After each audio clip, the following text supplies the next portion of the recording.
Akwaba, welcome to Tikyiile Talks. This is a platform where I, Tikyiile, have conversations with people from different walks of life who share their thoughts and pass their story thus far. I hope you enjoy. You mentioned off camera that you guys have a small team as well. You have some workers as well. Can you talk about that as well? At scale last year, in our main business, it was pretty crazy, wasn't it? No matter what company you're in, you're always going to have like a hell of a lot of customer service. Yeah. Responding to comments is a big one on videos. I mean, some of our reach on our videos, from paid reach, do you reckon we got up to about 15 million views? Yeah, it's Wow. multiple million. Well, there was the lady who's in our main like viral ad. I think it's got like 10 million views. She says she goes to like the car wash where she lives, and they all come running out saying, "Oh, we see you on the Facebook ad, and like ask you like how to use the products and stuff like that." But she's so crazy. So she's like a local celebrity. Yeah. So she says all her friends ring her when we send an email out to our list of like new content she's sent us.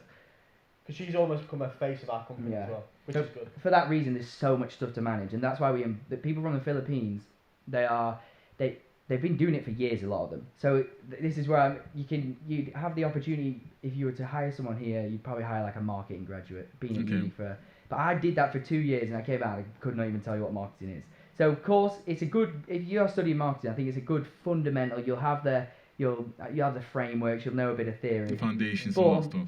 The fundamental issue is marketing in terms of online digital advertisement. It moves too quick. In a month's time, it's going to be different to what it is today. And in terms of like Facebook, the algorithm, what you do, it might not even be Facebook in a month. So TikTok came out of nowhere. Everyone needed to jump on that and advertise on it. And now it might be going away. So in terms of teaching a degree in marketing, maybe 20 years ago, things didn't move as quick, and things were more like billboards, and that's what you still learn about. Yeah. So the people who wrote the more textbooks, rigid. exactly. So the people that know what marketing is right now, they're not writing textbooks. They're making money. They're growing brands. They're working for all the biggest companies in the world. So you definitely pick someone who knows what they do now compared to someone who's been studying for its. Yeah, and that's what I mean with people in the Philippines that we hire, like virtual assistants. They're so empathetic. Their English is amazing.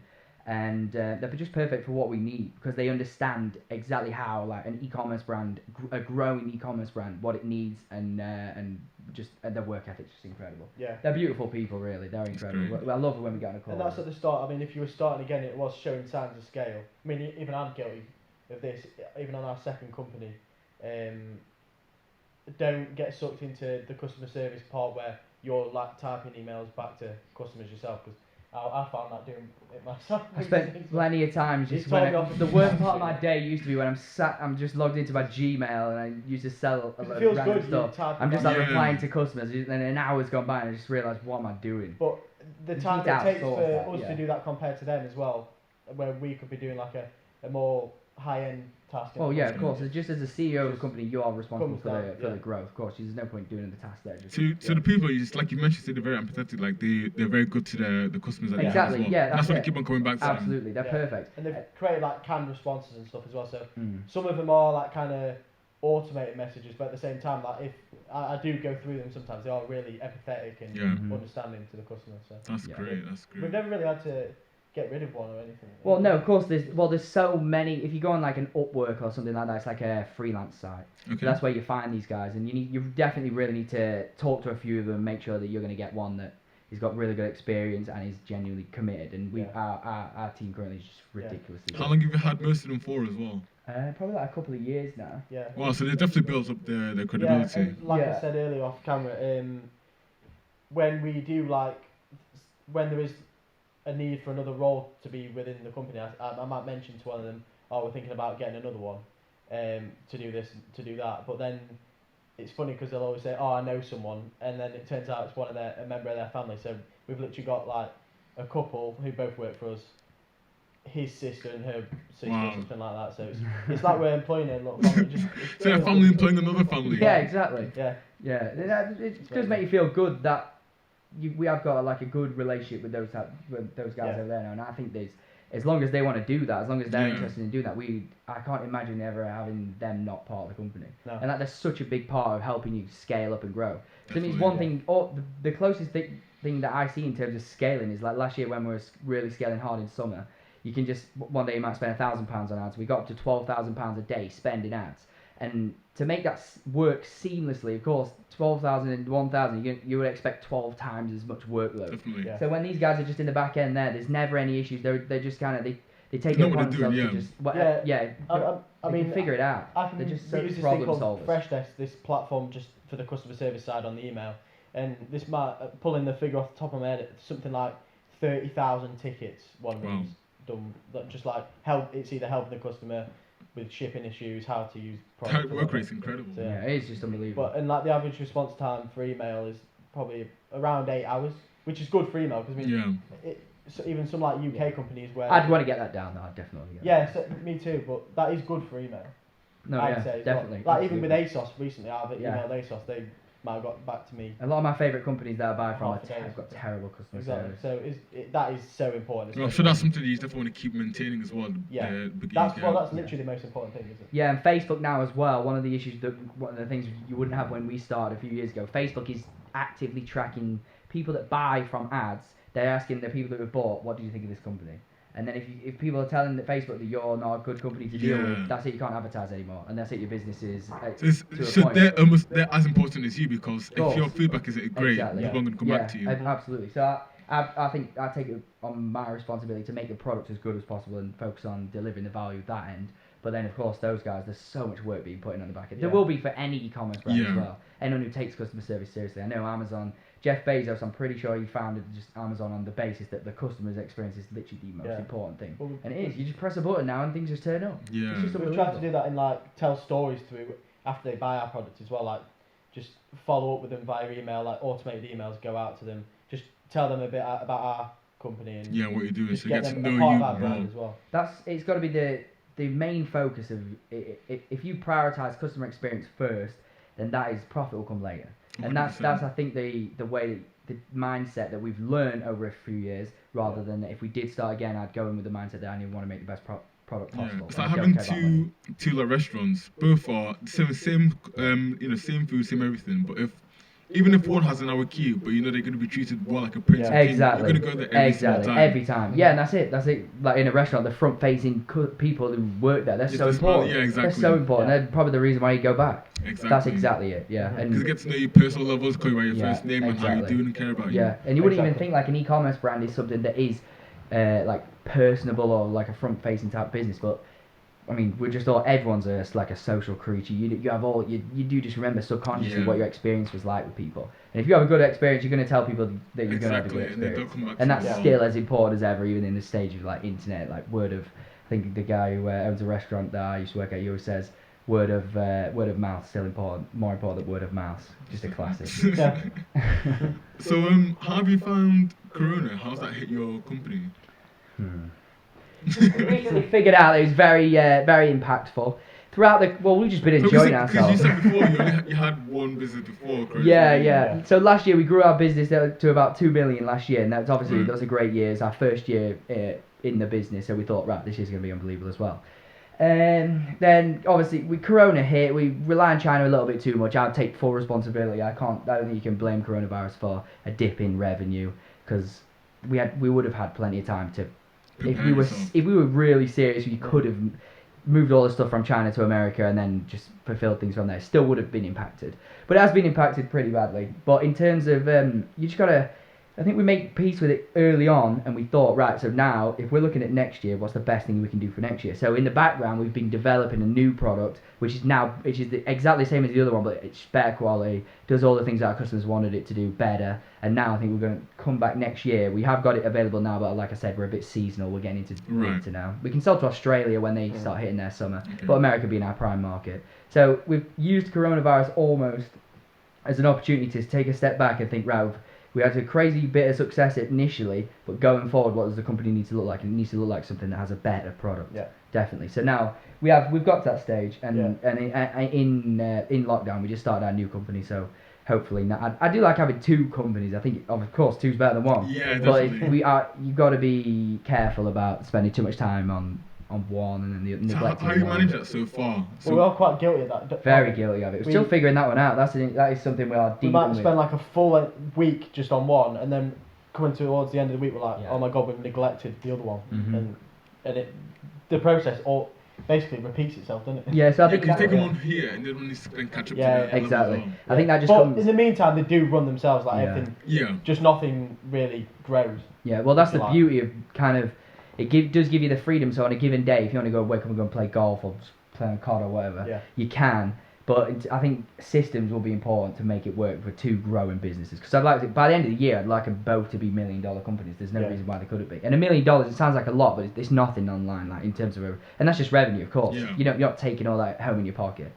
These are the types of things where people can use the numbers online. I'm guilty of it myself. You throw your numbers out there, and it's just pure revenue. No one knows what you're making on Exactly. like Like we net spend on a hell of a lot on advertisements as well. Well, of course we do, yeah. We want But to. it's interesting though because obviously an outsider looking at it purpose, oh, they've made I don't know, $1 million on sales. Exactly. You gotta click on it and have a look Yeah. about what is that as Yeah. such, and then I think, okay, this is interesting. I might actually go and buy the product as well. So I'm guessing. So would you say that the virus has actually been a benefit to you in hindsight because I think without we've it, you learned would a have lot. had- Yeah, Yeah. it hasn't helped our bank accounts in terms of like we were saying off air. Then we got so lucky with stocks this year, and our stocks just. My dad's a financial advisor, so he was kind of like saying your money's better in like an ISA or a stock. Get some sort of investment. Don't let it sit in a bank. Right. So we just thought, right, well, we love Tesla, it's our favourite company. Mm. We want to get some Tesla stock. And at that point, this was like at the start of the year, we both invested. He got a little bit more than me, so now he's beating me. It was a bit of a competition in that. I've had in my the hand in ISA. a few different. But we have now made more this year from stock growth than our actual companies have made, which is just like just pure luck of an opportunity that came out of nowhere. Mm. And I know I'm going off a little bit of a tangent there, but he's literally got the Midas touch. Yeah, we'll He definitely cannot come fail. back to the Tesla and the stocks. Definitely about that. But that's yeah, like you said, it's interesting that you've had them both growing. Now it's been a blessing because I'm sure you've had to step back from just doing one thing like the whole time. You have to step back and think, okay, we've now got two businesses. How are we going to run this? And now it's like a whole new learning curve for you both. Exactly, yeah. Yeah. So you're not stagnating. We've got something more things to learn. And I'm guessing you'll be looking online on how to be managing two things on as well. Yeah, we're never not learning. I think that's the thing with me. I class myself as always in like the frame of mind, and also never. So I'm never like wake up and think, right, I need to work right now. But my brain never switches off from like trying to think about the problems we've got and solving them. And then next, you got to go deep in the trenches to learn the Facebook ad Definitely. strategies because they're just always evolving and things like that. So yeah, we're just kind of figuring it out, and that's kind of the reason why we don't tell people, because I guess if people listen to this, I think, why do you not tell people what your business is? Right. But and in the future, we'd love to. But now, because we're so young in terms of like their journey and figuring it out, I wouldn't want people's eyes to be on it because I think it's more pressure. More pressure. Yeah. So definitely. even like family members knowing about it, if they're asking like how's it going and things like that, you're always, once you've done well once, for the rest of your life, people are going to expect how you doing, how you doing. Because we've failed a hell of a lot of Yeah, times. we've failed so many times. We've only found 2 things that we've managed to sell consistently. Yeah. We must have, I think, between us both, we've tested 50 Tested plus. hundreds. 50 to 100. Multiple, yeah, we probably made more. so many stores. We started off like I Yeah. made like a drone store, which was, no, you definitely didn't want to buy a drone from that store. Poker chips, like we tried making a store Yeah. about that. Yeah. What else did we do? Well, I've said mine. This is your. These are all your stores. Yeah, these are all, terrible. Well, I think once I've really messed my numbers up as well, and Sam bailed me out with some money. This is a big failure when I was dealing with Chinese suppliers who they sent me this sheet of like all the costs of my product, and this product was selling really well. I suddenly thought I got loads of money. I think I made like 17 grand profit, and in like quite a short space of time. And I was thinking, I've cracked it. Right, that's So I it, started getting yeah. arrogant, just complacent. And complacency just really does. You got to stay focused to be successful over a long period of time, Definitely. which is a good lesson. This is why this is probably one of the best lessons I've ever had. Yeah. So I think I made like 17 grand profit. I thought I had. So I was buying like off-white t-shirts, being an idiot, just being so yeah. stupid. This was a few years ago now. I've matured a little bit. And then the Chinese came to me and they said like, oh yeah, you get ready to pay your product cost bill. It's like invoice at the end of the month. And then I'd not factored in shipping costs because I thought shipping costs were already factored in. And it was quite a bulky product, and it turned out I thought I'd made 17, but I owed them like 27. So at this moment I was like, oh my god, like my heart sank. I was like, is this right? This can't be right. And I was like, getting my calculator out, doing all the maths. Just like, I think I went to the gym, just fuming, didn't say a word. And then I can't remember how I figured that one out. Eventually, it resolved. I just sold more, tried to make a bit more profit to kind of like recuperate. And then I think he had to bail me out with a few grand to Amex bill. So it's like there's so many. Come in handy. Yeah, there's so many.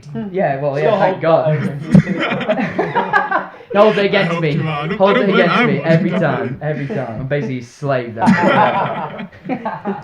So how do you then deal with the failures of having, started a business and then dropping that down, it's not worked, and you think, oh, should I really be doing this, or Yeah, should I be yeah. doing an actual job or something else? How do you deal with that? I love failure right now. I think it's one of the best things that can happen to you. If you fail at something, it's only a failure if you don't take a lesson from it or if you don't learn from it. And every single, I can look back at every business or store that I've started. Think throughout my life, when I was a young kid just playing COD all the time, I had a Call of Duty YouTube clan. I got a YouTube channel. I think we got to 5,000 subs. This was literally early doors.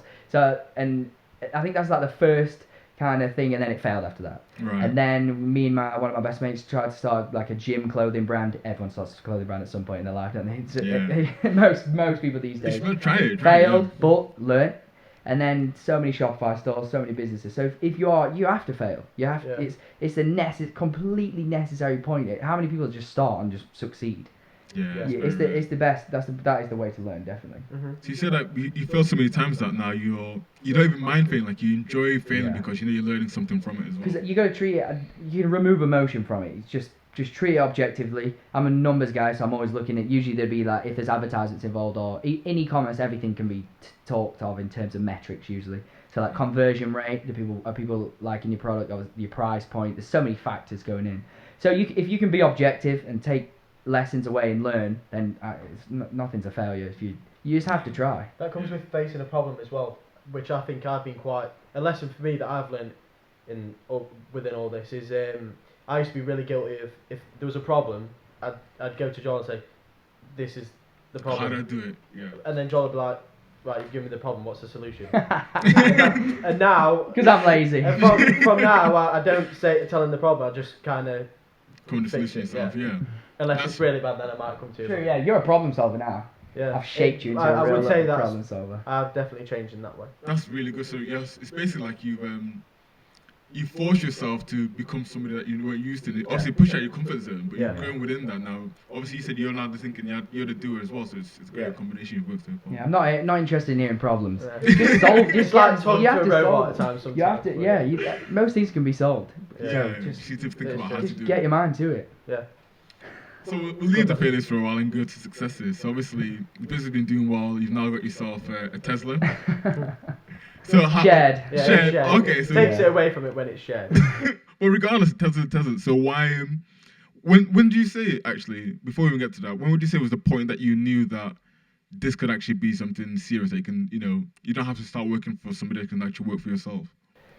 I guess just when you just start seeing sales roll in, really. Yeah. And then you learn more and more about how to extract more money from each customer. You learn more about how to offer more value. And then at that point, I mean, it is a crazy game where if you've got something to sell to someone that people want, back in the day, if you had a business and it's just on the street, you can only reach a certain amount of customers a day.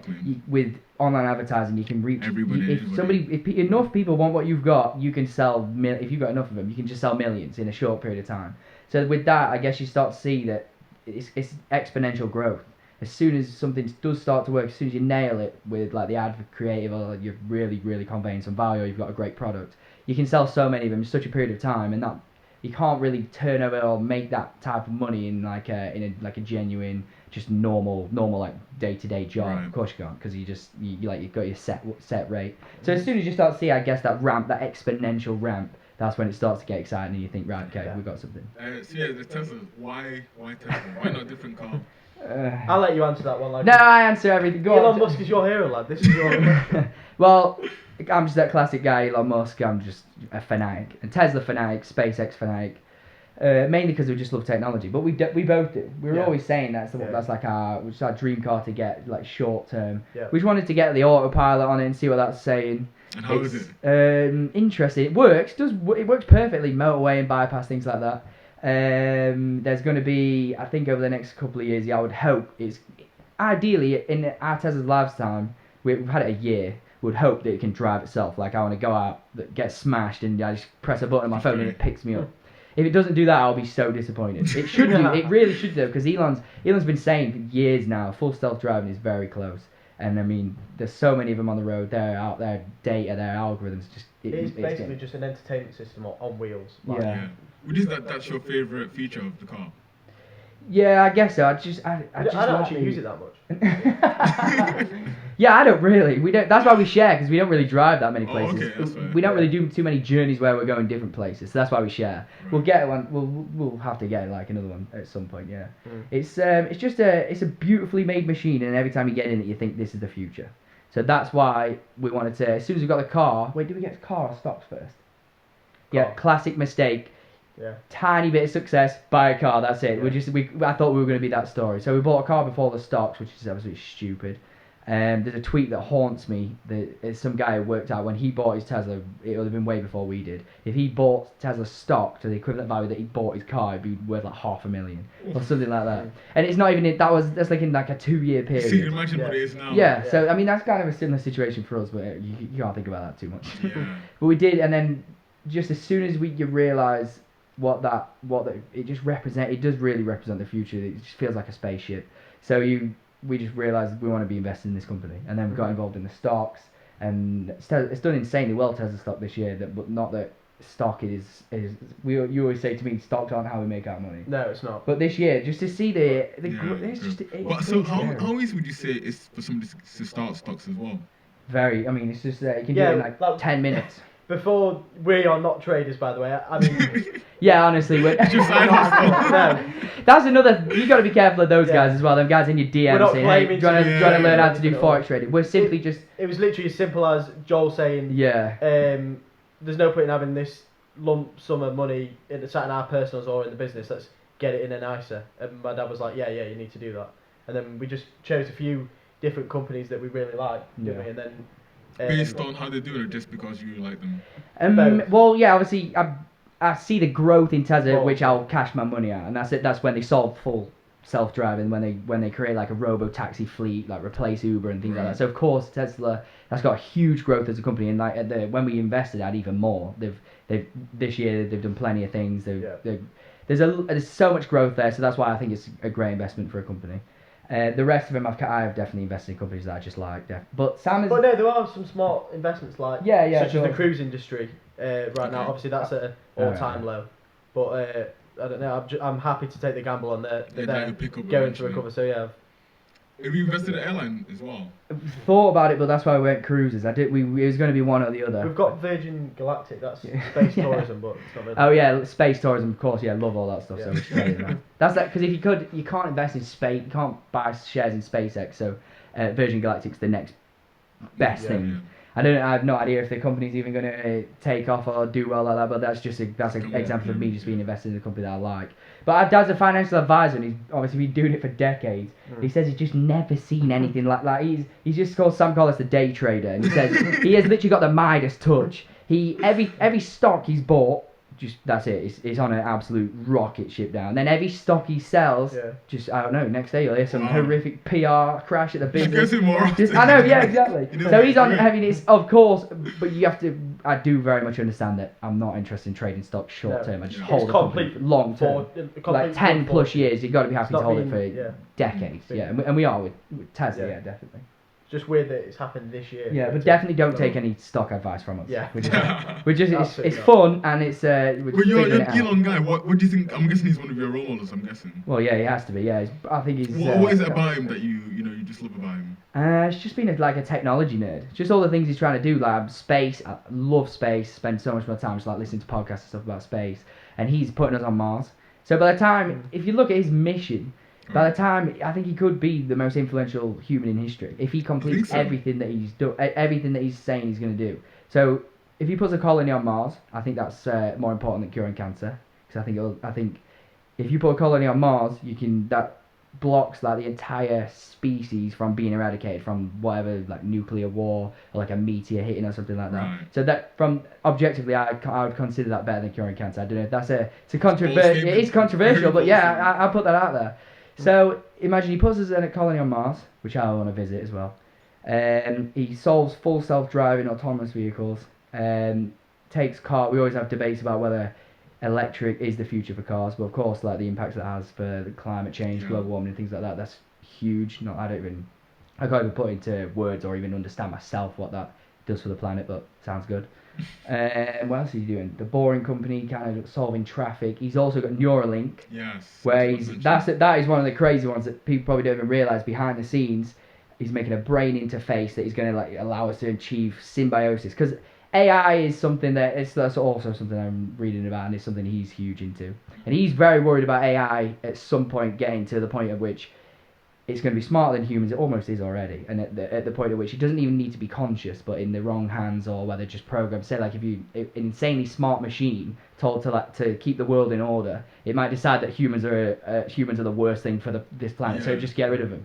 And that's what he's worried about happening. So that's why he's creating like a lace that it's almost going to be like a Fitbit for your head, for your brain. So, and then it's going to be linked to your phone. It's going to be, I don't know, we're in very, very early days of the company, but I don't know, 20 years from now, who knows? Yeah, you never know. You might put on a headset and that's it, you're just in a Ready Player One, you're in a different world. That's why I love him. It's just, who else is doing that type of stuff? It's crazy. Yeah. What else would you say was people that you look up to and who inspire you?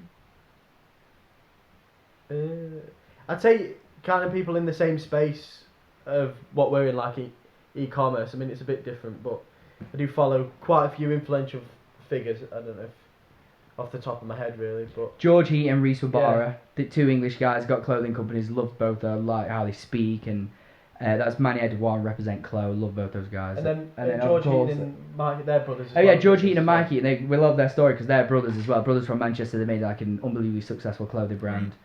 Love their stuff, and then of course just the Gymshark guys. You gotta really love them. What do you think it's about them which makes them stand out, makes them so successful as they are so far? Yeah, I mean, well, with George and Mike, they're just insanely creative. They've got a gift of just, I don't know, they've just got the talent. Reese Wabara, if you hear him speak or hear him like read his tweets, he's just incredibly motivating. Just a good business mind. I don't really know what it would be to make. I guess just hard work, talent, dedication. It's just belief. Just believe. Yeah. Just do it as well. I was seeing your story. You dropped a couple of some book recommendations. What would you say? Obviously some can say top 5, top 10, but would you say if there's one or two that you'd say I read this and this really changed something? Yeah, I've got one. I don't know if Sam. I don't know if he's going to pretend that he reads. But he never reads. I'm just going to throw him under there. If he came out and said said a book that he's read, I'd be amazed. I wish I did that for the camera. But yeah, but he bailed you out. But that's what I mean. He's just not that guy. He prefers to just wake up and just get on the computer and just grind. Do what you have to But do. I'll wake up and I like to read. I'll just try and read before bed as well because it tires you out. You watch a lot of podcasts as well. I would Yeah. like to start getting into reading and podcasts. I should do that. But not to brush every question. I've got there is a book that changed my life, and it's not a business book or anything like that. It's called Why We Sleep. Why We Sleep. Yeah, Matt Walker. I think it's like Dr. Matthew Walker, and I saw him on Joe Rogan. And this was when we're in a real like transition to pay. I was playing Fortnite till like 3 a.m. every night. I used to wake up in the day and think like, how am I ever gonna be motivated to work or like ever make anything happen? How long ago was this actually? Probably like 3 years. Yesterday. Yeah, probably a few years. 2 years. Yeah, so I think that was the start of kind of like a huge pivot from having like a really unhealthy lifestyle, like going out all the time, staying up late all the time, sleeping horrifically, and I never ever slept well. I was one of them kids just like up all night just watching TV and stuff, and then up early for school. So and then from that you read the book and you read everything that I never even knew about sleep, is how beneficial it can be for you and how it can make you feel. It literally changes every aspect of your life. So you can have your fitness, your health, like working out and things like that, but sleep is like the base layer that everything sits on. So if you lose your sleep, you lose everything. And then so I started thinking, right, I really need to get 8 hours a night. That's all it comes back to. Just get 8 hours a night. That's all you need to do. That is it. You don't need to read the book. Just get 8 hours a night. And when I say 8 hours, I mean not waking up in the middle of the night like twice, go to the toilet, things like that. You need to be a little bit dehydrated before you go to bed. No screens. Get like blue lens glasses, whatever. But you need I swear, what you call? Oh, the glasses. Okay, yeah. Yeah. And they need to have. They've got like an orange tint. They get the one. I don't really believe in the ones that have they've got like a tiny little blue tint. The ones that I've got, if I'm wearing them, the world is just, I can't even like watch TV or anything like that because they're so orange. But they're not letting any of that blue light into your eyes. I think it blocks your melatonin release, and that's what makes you feel tired. So reading as well, reading before, like when you first open the book, it says, don't worry if you're reading this before you fall asleep because that's actually perfect. And that just allowed me to become I just saw myself become a person that is waking up in the morning. I'm like motivated to go to the gym and do better stuff. Mhm. They're like motivated to like wake up and just like plan my next night out or like go on video games, stuff like that. Game changer. I guess that's made you a lot happier as well and freer. Yeah, of course, exactly. You feel you make better decisions. Like if you're coming off like 4 hours sleep, you see this when you're hungover, and of course there's elements of like alcohol in your body and things like Right. that. But when you're hungover, how tempted are you to just like go and get some fast food and just like make bad habit decisions? But when you like nourished and you've had a good 8 hours, you kind of wake up motivated to be healthier. Definitely. And that's just a great starting point. So if you don't sleep well, I think you can change your life by starting to sleep well. Definitely. Okay, I hear that. 'Cause, I watched the Casey Neistat video actually about him, and he mentioned how I think Keely has like 5 hours or something. I sleep, know. or something Oh my less than God. that. And he was doing well, you know. I think that's what, you know, when he had a phase where for 2 years straight he did daily vlogs. Daily every vlog. single- I think that's one of the like the best things of the internet. Like the history of the internet, I'd put that Casey's daily vlog. Like just changed YouTube. Yeah. Forever. Legendary. But the thing is, because he was saying that he probably spent maybe 2 or 3 hours max of his day with his family, and that was it. Yeah. Yeah. So that if he's not editing, he's filming. If he's not filming, he's thinking about Insane. what to do tomorrow. Yeah. And he did that for maybe 70 days, and after he said he was just dragged to the work, he had Oh my no God. more time. Yeah. So I'm guessing a lot of it is probably due to lack of sleep. And Exactly. just I know that is exhaustion. true. I mean, I did mention in the book that there's a very certain type of person, like 1 in 100, 1 in 200, that they can just get by on maybe like 4 or 5 hours sleep like that. I'm definitely not that guy. You just need to, try just getting 8 hours and try getting 6 hours and seeing seeing how you feel throughout the day. And you can track it with like an Apple Watch or anything like a Fitbit. I've got an Oura Ring that is a company that specializes in sleep. So you just go on your phone and you get loads of stats from it. It's just like you can just nerd out on them. So it is helpful, and you can easily track how well you are sleeping these days. I hear that. What would you say? 10 years time, 10, 15 years time. What's the plan? If I come to you guys in 10 years time, where will you be? What are your aims? They're going to be so different. Yeah. Sam we'll never start- wants to see me again by that point. I'll start with you, Sam. What do you think? I'd like to have travelled a lot. And I'd like to. I mean, recently, me and my girlfriend have decided, because she goes to uni in Liverpool. Right. She's doing her last year there, so I'm just going to live there for a year next year, Okay. see how it goes. Just throw myself in really, because, and that's why we both love travelling, but I don't know, living in A big city. living where we live, just in a countryside village, it's a bit sleepy, not much going on. I like the humble and bustle of just the city centre, or just like being out and about anywhere, and because we can work wherever we want, we can. How do you think that's gonna impact you guys? It's obviously because right now you're both together, Yeah. and you're living together, you're working together. Yeah. And if as soon as you move, it's sure you're still doing the same thing, but it's obviously not the same. How do you think you're gonna manage that? I Way to think get rid of him. Yeah. I reckon it'll help. It'll help, definitely. We're bad influences Yeah. on each other. So gives if us a bit of space, because Yeah. obviously, like I said earlier, we're best friends, brothers, and business partners. So it just gives us that bit of space, and we're always texting anyway, even if we're at home. To be fair, we don't even speak that much. Even when we're sat next to each other, we're in Slack, and we're Yeah. like talking to each other in Slack. Yeah. So it makes no difference at Yeah. all. But back to your question, just in 10 years, just travelled all sorts. Just still doing what I do now, just plotting around everywhere, anywhere I can, really. How big do you think it will be, your business? It's kind of hard to measure, but I see. What would you want it to be? I can still see a lot of growth in our main business. All the data is there to show that it's gonna carry on taking off as it is, and if we Right. keep bringing new products to the line, then it's got a hell of a lot of growth, I'd say. Yeah. Any software, what do you think? 10 years time? 10 years time, I want It'll to. be a robot, probably. Elon. I've fused. Yeah, exactly. I've been to. Elon's been asking for people to. Does anyone want to come and try this out? And I'm in. I'm literally just walking around, just telepathic. Realistically, I think we can. Now I love growing brands, growing like physical product-based brands. I find it just so entertaining. I love the advertising side, so I'd like to just continue my skills as a media buyer and help grow our businesses. And then I think you get to the business, you get your companies and your brands up to the point at which you don't see any more growth in them. So I think in a few years we'll get to that point, and then at that point you remove yourself from it. So you bring other people in to do the job, Right, and then okay. at that point it's valuable to someone else, and then you can make them like I would hope for like a multi-million-pound exit. And that would be and then from there you build your next brand. Yeah, there's something like we said earlier, like these brands we kind of stumbled across that we have now. We stumbled across and found potential. We're not actually like super passionate in Yeah. it. But then in a few years' time, we could like create our own brand that we are super. Yeah, that's what I something mean. that we Like, are I want to super- create something that helps people sleep better. That's Like, that's I mean, a good technique. yeah, like I see this. There's a guy who's made a, CBD. There's like a huge trend with CBD supposedly helping you sleep. I've tried it myself, not convinced. I think it'll help people who have bad sleep. Yeah, definitely. Sure. So there's people that are turning those into kind of like really Instagrammable brands, and they're doing an amazing job in branding. So if anything like that, I'd love to create a sleep brand, something like that. Something which is more, because obviously you still what you do, like you enjoy it, you like it, but Yeah. to be more personal, like you Exactly. like, you'd use yourself. Yeah, as well. it would be at that Beneficial. point you're passionate and Yeah. we are fulfilled now, but I think you'd be even more fulfilled. Yeah. And so I think, grow these brands to the point at which we can get to them and then sell them, try and make a few like £1 million exits. That'd be good. And then at that point, you relax for the rest of your life and then just go from there. But the ambition is always it always increases like every year. Definitely. Yeah. Before we wrap up, anything else you want to say? I don't know. I've gone through everything. My classic Elon Musk, everything like that. You had a line about money or something you wanted to mention. Oh, you were saying it. You were off air. You were asking me about money and happiness. Yes. Yeah, that is an interesting one about whether money gets you happiness, and definitely it doesn't. The best way I've ever heard it described is that it gives you ink in your pen, but you've still got to write your story, and that is the best way. I think that's the best way to describe money and happiness. You can have so much money, and it can buy you experiences and things like that, which is brilliant. But there's so many other elements there.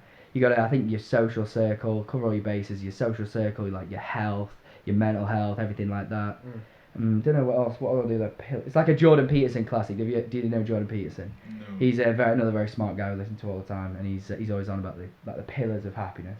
And if they're all there, you'll be doing well. Would you say that for where you are right now, if you can, you could keep on making, like, let's say you make £50,000 a year, full stop. Would you be happy?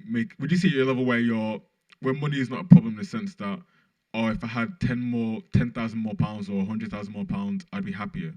Would you say at that point? Would you say that you'd want a bit more to, you're happy on all bases? Yeah, well, I think at that point the money wouldn't be the main factor, because I think for me what I rely on to get happiness is pure freedom. It depends how much work I would have to do to make that money. If I was in every day and I had to do something I didn't want to do, then yeah, I'm completely unhappy. But then if you could, I would definitely want more, but of course you always want more. You always want your ambition to be growing. But yeah, I think freedom for me is where I derive most happiness from. So that's my focus definitely for the next 10 years. And yourself, Sam, where's your happiness stem from? Just, or would you say you're happy? Just seeing, it's just seeing that friendship group, circle, everything, just all that. I just love food. This is just so funny, but I just love food. I've recently discovered going out for just like nice meals. That's just, I know that's quite a weird one to say. No, it's fine. It's, that's what you enjoy. That's Yeah, it is what it is. that's a funny one, but yeah. Classic. That's great. Well, I think that's been it. That's been Perfect. Sam and Joel Collis on episode 4 of Tikyiile Talks. Appreciate you having Thank us you so on. much Thank you for very having much. me. Maybe we'll come back in 2 years and just explain how everything went downhill and we're now asking you for a job. Cheers, boys. Thank you very much, Cheers. man. Appreciate it.